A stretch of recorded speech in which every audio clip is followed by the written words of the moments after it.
Voilà. J'aimerais s'il vous plaît avoir l'avis d'Emmanuel Todd, Brigitte Bardot, s'il vous plaît.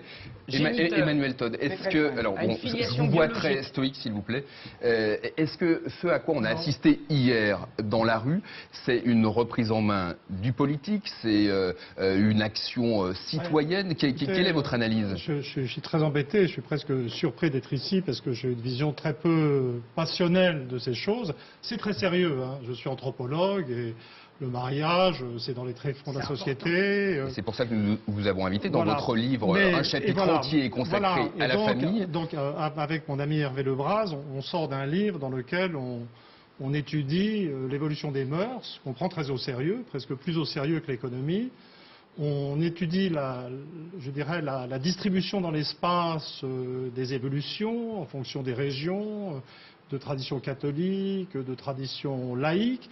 Et ce qu'on observe, c'est quelque chose qui est, je dirais, totalement à contre-jeu par rapport à ce que j'entends. C'est-à-dire que ce qu'on voit dans l'évolution de la société française des 30 dernières années, c'est une évolution assez harmonieuse vers un certain type d'émancipation de l'individu. Je ne suis pas du tout dans l'approbation, je fais l'analyse. C'est-à-dire, par exemple, pour moi, ce qui est tout à fait étonnant, c'est d'entendre des gens s'étriper sur la question du mariage et de l'adoption, etc., quand on sait que, de toute façon, 55% des enfants naissent hors mariage. Et puis, il y a une autre chose qui est vraiment très, très frappante pour moi, c'est que comment dire, je pense que c'est normal qu'il y ait débat. S'il n'y avait eu que la question du mariage, les 2 tiers des Français sont pour, ça serait passé sans histoire. Et je vois bien que sur la question de l'adoption, les sondages indiquent que... Ils sont contre. Non, ils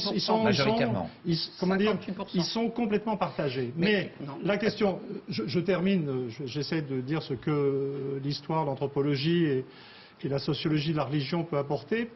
Ce qui est certain, c'est que le clivage qui s'est établi là n'est pas un clivage de type habituel. C'est-à-dire, par exemple, je vois qu'il y a beaucoup de gens qui pensent que c'est la vieille morale catholique qui est derrière la défense du mariage, pas pour tous. Alors, quelles sont ces deux frances qui s'opposent?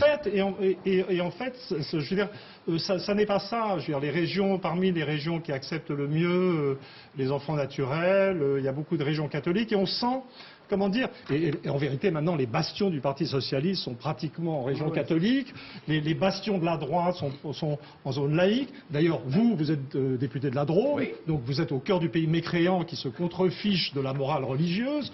Vous êtes sénateur de la Haute-Saône, donc dans la partie du pays. Et donc il y a un truc à contre-jeu, et je pense que ça explique en partie des phénomènes étranges de la manifestation d'hier. C'est-à-dire que la manifestation d'hier, pour quelqu'un qui est habitué à l'ordre et à la tradition catholique, est très très étrange par sa violence. C'est-à-dire il y a quelque chose, comment dire, une manifestation qui dégénère comme ça, c'est très particulier. Ça n'est pas typique d'une manifestation sur la famille. Alors, il me vient l'idée, d'un côté, je finis de donner mon avis, et puis ensuite vous pouvez reprendre votre séance, je dirais d'étripage. D'un côté, je serais le premier à dire que c'est un problème tout à fait sérieux et qu'il y a des raisons pour qu'il y ait débat.